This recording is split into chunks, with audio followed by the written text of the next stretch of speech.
I've been at points where I'm just like, damn, like I kind of am smoking all my days away. Like it's just like, but it was especially during the pandemic when I was like, I want days to fly. I want days to go by as fast as possible. So of course, like that was, you know, like especially with like everything that was going on within those years, like just the fear of it, ton of shit. Yeah, exactly. Like the world perpetrating the fear, and then just like, all right, I just want to smoke it away. The isolation of everything. Like definitely, dude. Because that's when I started smoking. Okay.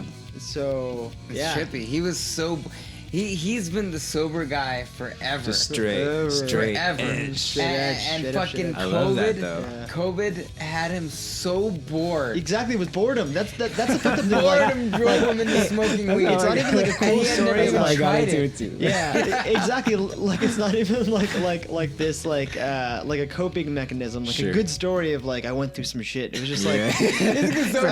He's like bored, man. He's like I gotta smoke some weed. Like Stranger Things just isn't entertaining anymore with just fucking every single day. It's like you know, and that definitely was entertaining for a good while over the pandemic. Yeah. No, I remember that. I just remember hearing that about you, that like you're just so straight edge. Straight edge, yeah. And honestly, I just like I really commended that. Yeah. And obviously, but like you know, people go through life in their different ways, but there's like such a badassness to straight edge. Like you just living life just like raw like that. That's crazy. See, like, it is cool. I think it's cool too. Like I think there's cool things about it, and there's like uncool things about some people who are straight edge. But even then, it's like people used to always like when I was straight edge be like, oh yeah, he like judges people and this, and I'm like, you know, I don't actually really even think about you in any way.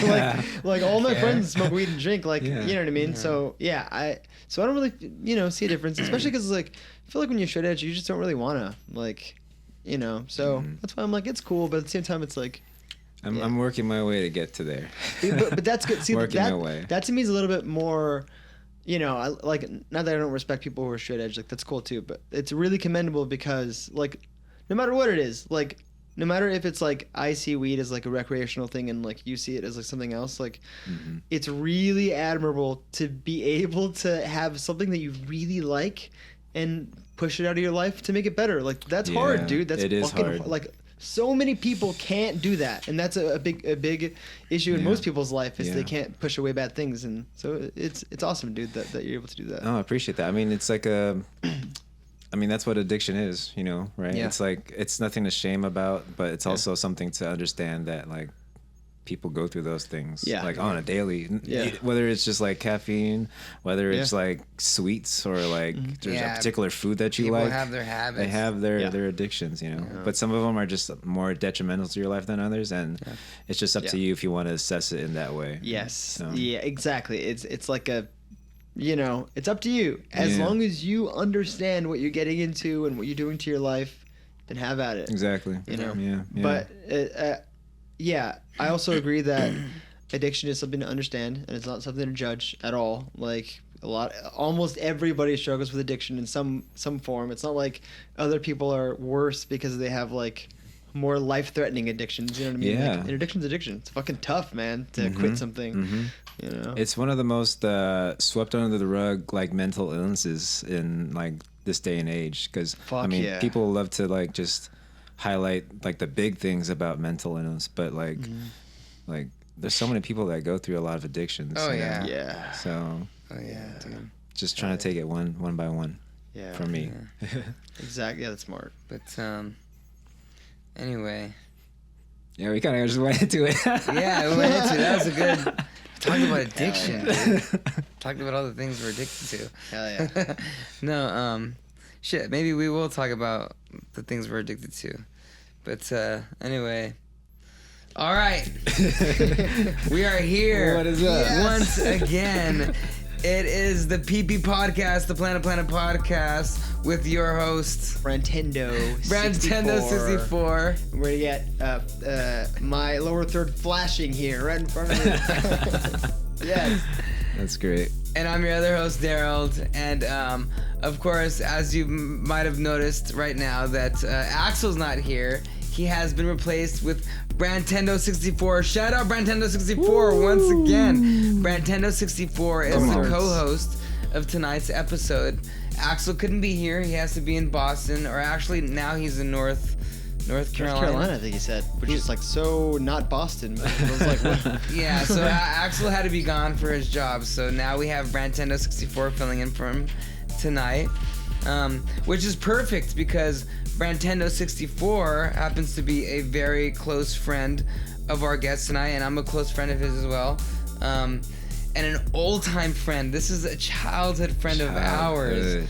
And we are here with, I don't even know how do you want, like, do you have like a nickname, or like, should I just call you Theodore? I just go by Theo, honestly. Theo, all right. Yeah. We are here with Theo, dude. Appreciate you guys for having me, honestly. Truly. Dude. I mean, when you guys hit me up, I was like, you already know. Like, this is going to be such a dope conversation, just to be able to, you know, rekindle fires from childhood, you know. I think it's like, I remember like there was times where we would just like spend time after school all together, like all the time, just like playing video games and whatnot, you know. It's I remember them very clearly. I'm lucky enough to like really remember shit from like the past. Right, right.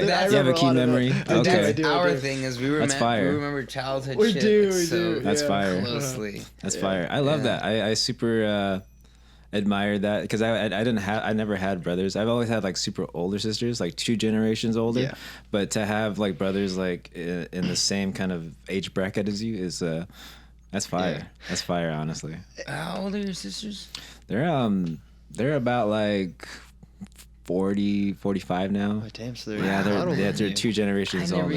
Wow. Yeah, that's why it's like they were out of the house already by the time I was going to school. So I pretty much grew up like an only child, but I have way older siblings. So I started seeing you around within, I wouldn't want to say the past year or 2, but prior to that, I had not seen you for shit, dude, maybe since like, dude, hot minute. A long ass time. Decades. 2010. Yeah. That's probably fair. Dang, 2010. Since before, maybe if that, because that's when I was last in high school. That's when I graduated high school. But he didn't go to high school with us. So you didn't go to high school.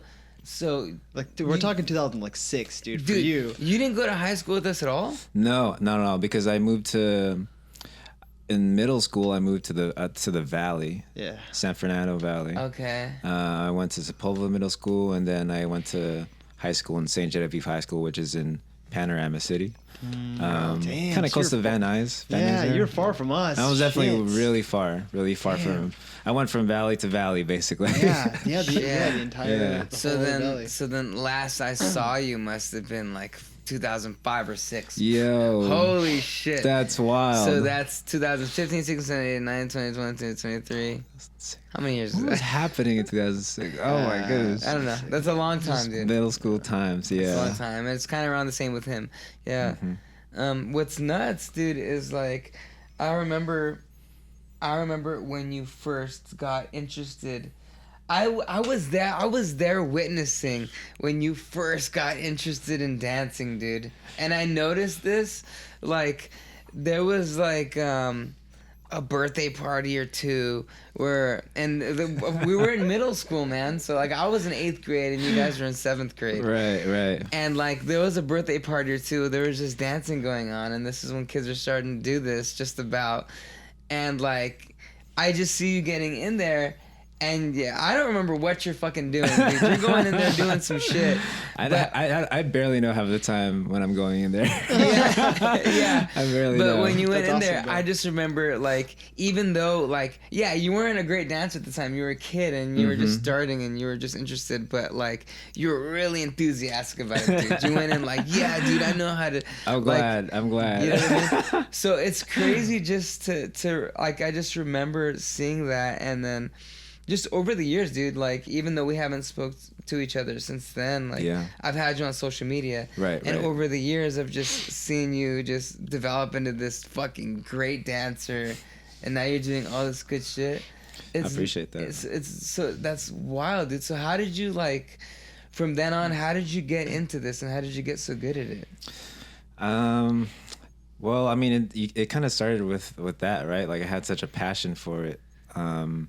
Like, I understood, like, I was never the type to to be incredibly talkative with everybody, you know? Like I would be having my close-knit friends, but I was always the type to just like be a little bit recluse or just a little bit like just to myself.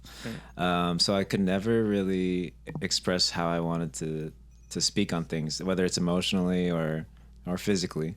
But dance was one of those things where I can really embody what I wanted to say without even having to say anything. I think that's why I was so enthusiastic about those things, and you know, I just want to get better at that point, so I can like, it's almost like trying to learn more vocabulary, you know? It's like I want to speak more, but at the same time I don't know more, so I have to learn more words. I have to like look up the dictionary, like the dance dictionary, so to speak, you know, and learn more things about the profession and the craft and the art. So and it's basically and it's like your obsession and like interest in it that drives you to want to like seek out how to be better and like for sure put in all the reps. 100%. Like because like you basically like what you did was basically you discovered your form of expression basically, and a lot of people do it. It takes a lot of people a long fucking time to find it. So it's cool that you did at the age that you did. Because a lot of people, you know, they go a long time not knowing. They're like, I don't know what the fuck I want to do. Like, I guess I'll just take these classes and that's what I'll do. But like, it's cool to find like a form of expression that like, you know, you really feel like, whether it be a hobby or like a profession, that you really feel like just comes to you. Like you just totally. I mean, it really started with just like loving music so much, you know, because I mean, without music, I would just be looking like so weird, just like I'll just be looking like crazy dude or something, you know, just moving randomly. But music is the thing that makes me like want to move. It makes me like, it gives me like like, oh, I can be in this artist's shoes. Like I resonate with what this person and what this band or what this you know, this artist is saying, but I don't know how else to show that. And then dance came in. Like, that's awesome. That is like, this is perfect. Like, I just want to do this more and more and more. So it just started with that. It started with just like, you know, just dancing with friends, like in a garage, you know, like battling each other. And then it started to, like, I wanted to get more into like organized dance. So that's why I chose St. Genevieve High School, because they had a boys dance team there. And that was like, that was like one of the first opportunities for me to understand what organized dance looked like. So that's why I just went for it in their boys dance team. That's really shout out St. Genevieve. Hell yeah. So what's, because dude, my girlfriend knows a lot about like dancing and all that stuff. I know, dude, so little. What's the particular style that you do, or like do you do like a mixture of styles, like, or is like, is there a name for it? No, not really. I mean, it's just hip hop. Oh, hip hop. Okay. It's just hip hop style, but what's crazy is that hip hop has so many different genres within that. You know, it's like it's weird. It's like watching a movie, right? And then you see it says the genre is like I don't know, since it's Halloween time, horror. You know? But there's like so much more to the different elements to like horror, action elements and comedic elements. Exactly. It's true. Yeah. So I feel like that's like the nuance of dance. It has a lot of those things. That's awesome. Yeah. But hip hop has a lot of different styles that go into it. More particularly, like the things that I really got into was like popping, crumping. Okay, that's what you specifically. So I know these words. Popping and popping, crumping. Also house dance. I just got into that recently. Okay, I've heard of that. You know, obviously you know house music, but there's also a dance. There's a dance. There's dances that go into it. What do you call those dances where it's more like that southern trap music type shit where it's that's juking. What's that shit? Well, I mean, they have a particular one in Memphis. It's called Memphis Jukin'. Okay, that's what that is. But that's like a very, very particular style. Because Memphis has like their own particular like rap style too, and hip hop. Yeah, it's cool. Yeah. I mean, other than that, it's just like, I don't know, TikTok dances. I don't know. At this point, right? That's kind of what I don't really indulge in that type of stuff. But yours is like your style's more it leans toward like R&B style. Yeah. I mean, that's what's interesting about the dance community in general right now, is that every choreographer and teacher, like, they get different elements from everybody, but they create their own like gumbo, so to speak. Yeah. You know, their own like melting pot of whatever style it is. I think that's really what's interesting about the dance community right now is that you could look at this person and be like, oh, he's like, that's him, like that's his style. Yes, you know, that's awesome. like oh, Theo dances like that. Like, oh, like that's his style right there. You know, so I was always like kind of infatuated by the idea because I would like to. That's a huge part of like why I loved getting into dance is because it created an identity for myself. Yeah. And you know the people that I looked up to like paved the way in that way, like Jun Kamado, like people like Jun Kamado, and you know like the Brian Pusposes of the world, and like the new cats that really like took a certain style and then just made it like who they are. So who are these people? Are these like artists? Or? They're like dance choreographers. Okay, dance choreographers. And awesome. Yeah, I mean they've kind of paved the way for that type of mentality. That's dope as hell because I always know that like whether it be like sports, athletics, or like anything really, like when it gets to the peak of like just it being awesome is when styles kind of start like merging, like the lines between styles start blurring. Yes. And it just becomes like, you know, just what do you come up with? What's on, like, how do you move to this? You know what I mean? It's kind of like, I mean, the only sport I watch is MMA, so it's the only real, like, correlation I can draw. But, like, you know, in the early days, it was like, this guy is a karate guy, this guy is a kickboxer. Right. And that's what it was. But now it's like, this guy's a kickboxer who can wrestle and grapple and box and do all this. And this guy's also a mix of all these things. And that's way better than just, I stick to my particular style to the exact way someone else did it. I can make my own kind of like, you know, version of it and pick what I like best from other styles and make it into my own. Yeah, I mean, it gives it an identity for like what kind of style that you're going into. Yeah, and it makes you like if you're talking about in like fighting styles, like it makes you a little bit more unpredictable. Exactly, you know? That's true. It helps you like it helps you win certain fights, and you know, I mean. Talking in the dance world, like unpredictability is maybe something that probably catches the eye, but you know, it's at the same time like it's cool to be like understanding like where all these styles really came from, and just what helped like pave the way. You know, there's like I took so much class to understand like who I was as a dancer. Like I took classes from like people like Jafar Smith and you know J. Chris Moore and Don Bird, and there's just like people? There's just so many. Like what it's crazy is that like there's so many people in the dance community that have a lot to offer as teachers and choreographers, but it's like it feels like it's such a big world, but at the same time it's really really small. Yeah, I mean, that's awesome. It's awesome and it's scary at the same time because you know like things are really small like in those type of like I wouldn't even call it a niche because it is big, but like just in that world. But at the same time, like, do you sometimes feel like being a dancer is like being a small fish in like a big pond where it's like Sure. Especially since there hasn't been like the biggest medias are like for dance are like what So You Think You Could Dance, which is not really like a community thing, you know. It's more like the industry. It's more like what entertainment heads think that dance should be. Yeah, exactly. Yeah. And there was like, you know, there was things like America's Best Dance Cure, which is a lot closer to what the community is.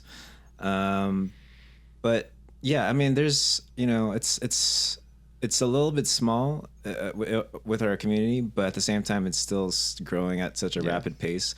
Like I feel like in the history of dance, the dance community in general of what I'm in right now it's only been like 10 years. I think it started in like 2002. Dang. And I got into it in like 2011, I want to say. Yeah. So relatively speaking, like that's early on. If you think about it, early in the history. You know, in the history of like I was just talking to this about with one of my friends that owns one of the studios that I teach at, and like it would be so dope to make a documentary on the dance community just to show people like how far that we're going, but how like how little that like we started like just not long ago. Like it's very still such a early age. Like I feel like we're still barely entering our like, 20-year mark, I guess you could say, and it's and we've done so much. We've done so much as a dance community. So the PP Podcast will be right back. You can choose from a warehouse full of styles, colors, and textures. All of them are priced to fit your budget. L&S carries brand names like Anso Total Comfort Nylon, the peace of mind technology that's downright comfortable. There really isn't anyone who can beat the selection and prices of L&S Carpet. L&S Carpet, affordable prices, great selection, and thousands. Have you ever wondered what it would be like to call? Try it. Come on. Pick up the phone and call me. Right now. We'll talk about whatever you want. Call toll-free 1-800-949-MONA. That's 1-800-949-MONA. Adults only. It'll be the most excitement you've had in a long time. From the Donnelly Directory. Rockmere Heating and Air Conditioning has specialized in affordable installations and very personal service. And this quality contractor has been performing the old-fashioned way of doing business for over 30 years. Let the comfort specialists you can trust professionally service, install, or improve your system, because they can do the entire job generally in one day. Emergency? Call today for a free estimate, or find Rockmere under Air Conditioning Contractors and Systems in the Donnelly Directory. Oh my God, that's the funky shit. It's the Prodigy with the fat of the land. Ease. And Firestarter. The Prodigy, the fat of the land. Live off it.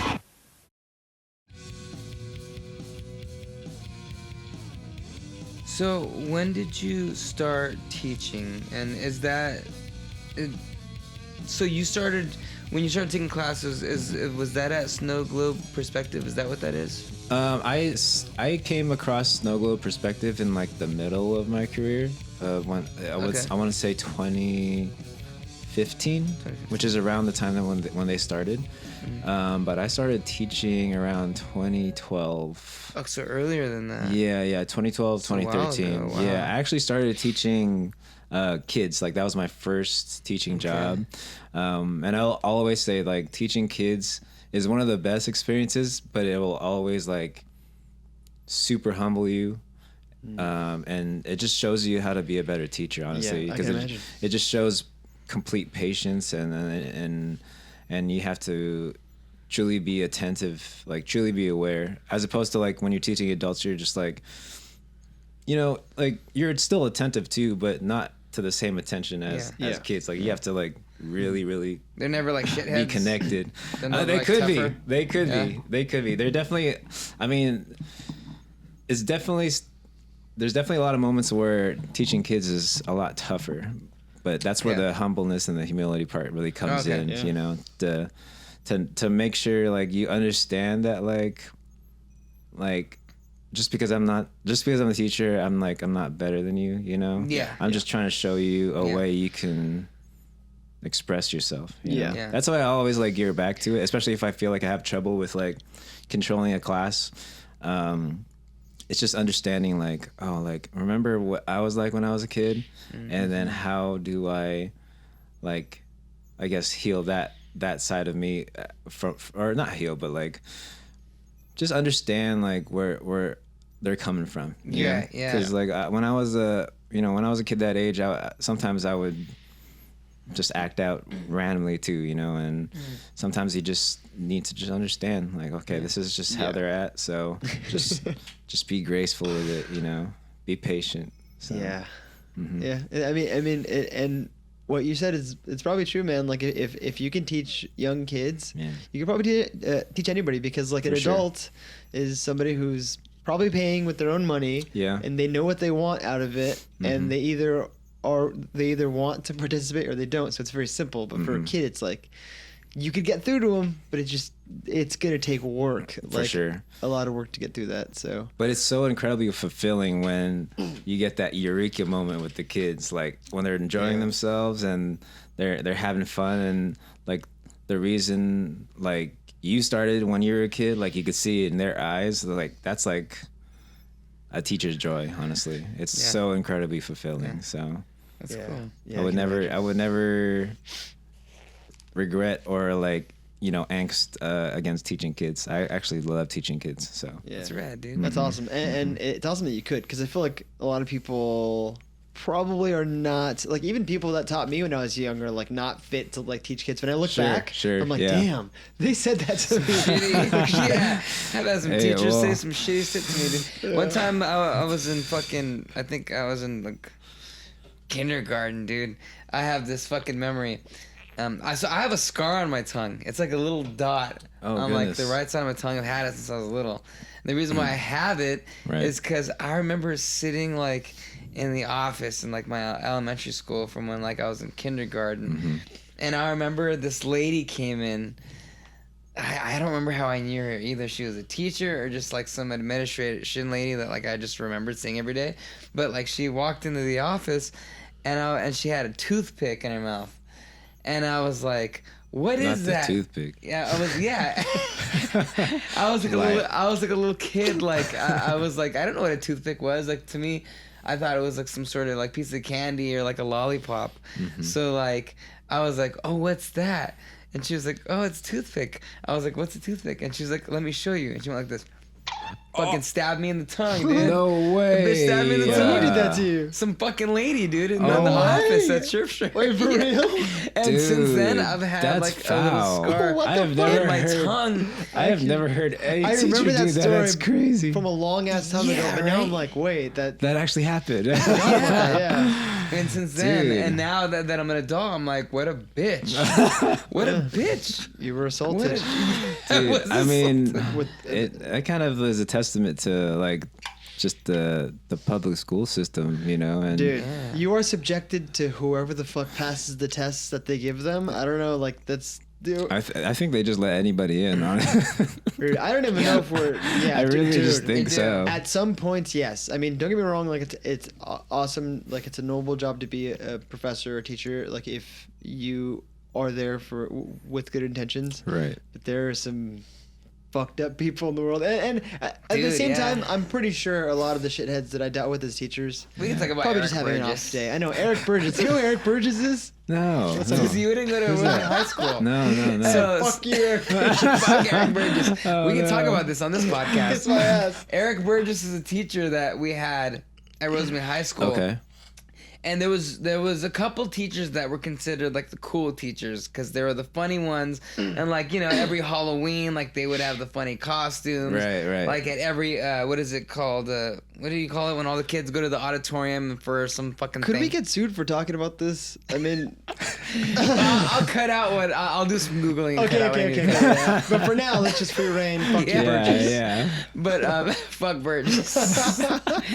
But dude, like anyway, we always hated this fucking teacher. We just always thought he was annoying and like not funny and stupid, and he was kind of an asshole. Okay. He was a major asshole. And everyone just always like for years, just since we went to high school, like all 4 years since we went,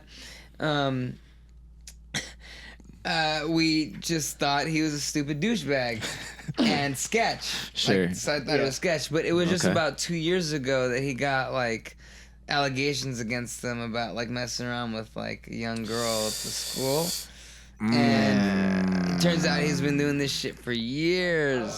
So everybody's radars were on point. Yeah. Apparently. Here's a picture of this piece of shit so you can see his fucking face. It's right here. Yeah. Dink. If we're allowed, you should do some extensive Googling. Yeah. But if No, I will. Trust me. Wow. But if I can, fuck it. Here's this Boom, piece of here's shit, him. and here's Mr. Fuck that piece of shit. yeah, fuck that asshole too. Dude, that's insane. No, but yeah, dude, it's That's just insane. yeah, That's just foul. What? It's foul. No, dude, it's horrible gosh. because like honestly, like there are people who legit looked up to him. Like he was one of the popular teachers. I hated him because I don't know. I just never really got along with teachers in general, but him in particular, just he There's was just something about him. Okay, he was one of those guys who's like really overly cool, like, hey man, what's up, dude? Oh. But instantly, like, if you do anything that pisses him off, he will be the first to be like very blunt with you that it pissed him off.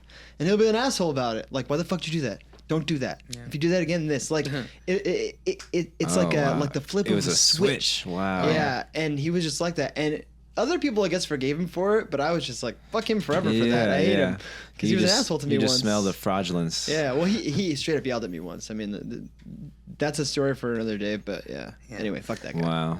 I still can't believe you got a toothpick, man. That's crazy. Anyway, that person. That's probably. I mean, that's not worse, obviously, than this guy with But it goes to show, man. It goes to show, like it's they're letting anybody in there, dude. Yeah. The school system in general is just. There's a lot of cracks in it, for sure. For sure. Especially in ours, man. I mean, you got out at the right time, dude. I mean, I feel like it kind of goes everywhere, though, because that's like not obviously. That's not you're right. One of the only instances I've heard from, even in my area as well, from when I was going to school. Like there was so many allegations that at that point with different sexual things with minors as well. Dude, so it's dude. Messy, man. Yeah, it's messy. and it's just fucked up because, dude, like it's like I said, these are the people that parents are entrusting their kids with you for sure, and two, like the kids are just going to school and just expecting you to not be a weirdo. Like they just expect you to be just normal and nice, and it sucks. And it's just giving me more incentive if when I have kids. Like, exactly. well, I'm just gonna homeschool you. That's why. That's part of it. I'm just gonna homeschool you, man. Yeah, seriously. Or I would say private school, but then I'm like, even then you deal with the yuppies there. Yeah. I feel like homeschool is like it gets a bad rap. I feel like it's one of those things where at least it helps teaches kids time management. And understanding that at an early age. A lot of homeschool kids, though, they end up being very socially impaired. That's true. I guess it's a balance between like their parents and what they allow. So like the parents also have to probably be like socializing their kid, like having friends, take them out to the fucking. Take them out to the playpens and shit. That's where kids meet other kids. Right. Playpens. Yeah, where the fuck they got those? I haven't heard that. Not playpens. Fucking. I haven't heard that. I'm talking about those. I'm talking about those McDonald's slides and shit. That's what I mean. Play place. Play place. Those are disgusting. Playpens. Yeah, playpens are like. Yeah, like playpen is a word I haven't heard in like 25 years, but I don't even know what it is. What is a playpen? That Tommy Pickles hangs out inside. Oh, that's what that is. Oh, okay, that's a playpen. I think that's a playpen. Those shits, dude, if you like close them the wrong way, it'll fuck up your fingers. Right. Oh, yeah. Screw those, dude. So talk to us about the Outcast Academy. How are you involved in that? Well, basically, in the middle of my career, I met the founder, Jen Newton. She was on the team with me. What was this again? I met her around 2013, like 2013, 2014. Yeah. And her cause to help the kids was just so different than anybody that I've actually ever met before. She went to schools like LA High, like personally, and taught dance classes, like after school programs every single day. And that was like her life. And I was just so moved by it that I was like, I would love to be a part of it. I mean, she asked me to be a part of it, but I was at the same time like very, very forward about and animate about just being a part of the movement. The kids and the youth deserve it. I mean, they're the future. Like point blank period. Like we like without even having to just like hide behind the bush of it. Like it's just truly like they're the future of it all. So it's like we want to just offer the most to them. Yeah, it's awesome. And then there's no barrier to entry. And on top of that, it's like, dance, first of all, shouldn't be a thing that only people with money can do. Dude. Like that's, you know what I mean? Like it should be anybody who like from any demographic and that's like, facts. Should be able to do it. I remember growing up, a ton of shit I wanted to do and I always thought like, man, I can't even approach my mom about getting money to do that shit. Exactly. So it is awesome just to be able to be like, yeah, this is accessible to anyone and nonprofit. So that's dope, dude. No, for real, for real. No, that's like everybody, like all the staff and including myself, we've all faced so many different things from our childhood growing up, and dance was our saving outlet.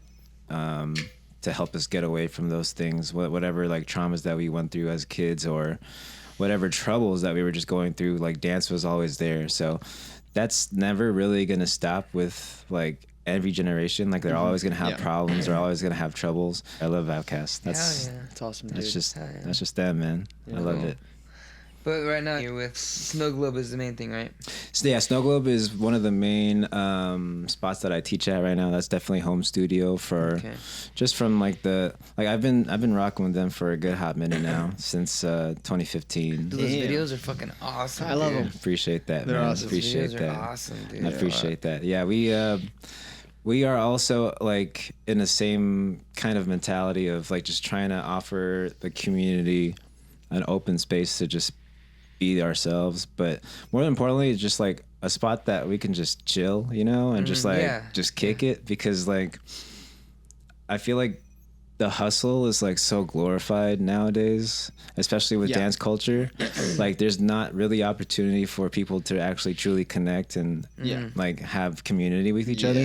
And Snow Globe is just one of those spots that will always that will always be our motto. Like that will always be like what we stand by is just true community. Yeah, that's awesome. It's like it's not, hang out it's and not really even, get to know each other. It's not even really about like, you know, egos or anything. It's not about like who's the best. Who's better than you, or like who's we're doing this together. Dude, we're doing this together. We're learning together. Like that's cool. Even though I'm teaching you, like I'm also like, you know, I don't know how everybody else thinks about it, but like if I'm teaching you, but like you're also teaching me, not to just be a better teacher, but to be a better like, you know, listener. Like if someone has a question, like I'm truly like listening to this person and what they need. Because everybody is specific and different in their own way. So it's really just catering to those things as a teacher. So that's awesome. Snow Globe. I love Snow Globe. Dude, shout out Snow Globe, dude. I love that. That's super dope. Well, anyway, cool, man. I love the vibe here, man. It's it's a product of our era, you know, as 90s kids. It is. And I love it. 100%. I just love it, man. Like this is like we never grew up in a way. No, I mean like it's nostalgic. We're taking it with us, dude. Yes. Because people got to remember and people got to know somehow. Exactly. Like there's so many, like the new generation, like does not know, like they don't know this vibe. They don't know it. They just don't know it like that. Exactly. And it takes our generation to really push that and understand that. Yeah, exactly. And in fairness, when I was growing up, like old people would shove the 80s down my throat, like everywhere I'd fucking turn, so they can handle the 90s barrage too. I mean, you know, I fuck with the 80s too, and now I know so much about the 80s too. Like I listen to 80s music because of how hard they pushed it. Like VH1, I love the 80s. Like my dad was a on fucking repeat. 80s head. Yeah, so I get it. Thank you. Yeah, I bet. Yeah. You know, it doesn't have to be barrage, but like we always gotta. You figure out a way to be like, this is where we came from. Exactly. Yeah. Like, this is where we came from. Just a little flashback. That's all you need. No, I love it. I love that. I mean, the haunted mask from Goosebumps. Like that was the first thing that immediately just caught my eye. I wish the camera could see it. I know. I used to love Goosebumps, man. I actually had a subscription to Goosebumps. Oh, really? To the books. Oh, the books. Wow. I would get like 3. Back in the day. Yeah. Fuck. I would That's get OG. Yeah, I would get OG. 3 books a month. I think. Yeah. Wow. I think my favorite one was the piano one. I forgot what that one was called. Piano lessons could be murder. Piano lessons could be murder. That one was just so wild to me. Yeah. Because it started off so simple and then it got so like weird and intricate towards the end. I'm like, what? It's like this is more than just lessons. That. Yeah, That's exactly. Yeah, like Goosebumps. Like you mentioned with Ryan Gosling earlier. Say cheesy guy. Yeah. Like, dude. Like, first of all, it's awesome that Ryan Gosling is in this episode, this '90s episode of Goosebumps. But it's a pretty awesome and kind of scary episode. It is a scary episode. You know? I mean, Say Cheese Diet. That one is like, the camera can like tell the future. Yeah, right? exactly. And yeah, but in like a weird way. Like you take a picture. But like it leads to your death or something like that. It leads to your death, yeah. Like I don't know, something like that. Like his dad crashed his car after he took a picture of him, something like that. I don't know much Goosebumps. Like I don't think I've read any of the books. I've only seen Don't Go to the Basement. Oh yeah, Stay Out of the Basement. Stay Out of the Basement, and that's like a Nickelodeon thing, right? Or something? Yeah, and it was and Terror it was, Tower. Yeah. Oh, okay. I grew up with those. Yeah, those That's are good. it. Yeah. That's fire. That's fire. Yeah. No. But now they got a new Goosebumps, dude. No, dude, they I have new love Goosebumps. Goosebumps. Have you watched the new ones? No, I have not. I haven't seen a I'm- new single series. Is it good? I've heard it's good Some though. people are saying it's good. I have a friend that Okay. says I have a friend who's obsessed with the old books and the old show. Yeah. Really? And he says it's good. They're saying it's living Okay. up to like Okay. old vibes. I'm gonna have to check that out then. But yeah, when do you have your classes and where? Well, I usually teach at Snow Globe Perspective on Sundays. A majority of the time, it's 6 p.m. Cool. Yeah. Fuck yeah. Yeah. I Well, appreciate you guys, man. Sick, dude. Of course, Yeah. dude. Happy to have you here again. This is the PB Podcast with your host DARYLD. We can't see Brandon anymore. His camera my stopped camera rolling. died. His camera just stopped rolling, but it's all good. We got the footage. We got the sound, so it's cool. Brandtendo 64, thank you for hosting tonight Thank you, with Brandon. Yes. Theo. We will see you in the next episode when we hope you have a cozy, wonderful, beautiful, comfortable, Day. Yes. lovely, awesome night, and we will see you in the next one. Stay cozy, y'all. Stay cozy. Peace. Peace. All right. Cool. Awesome.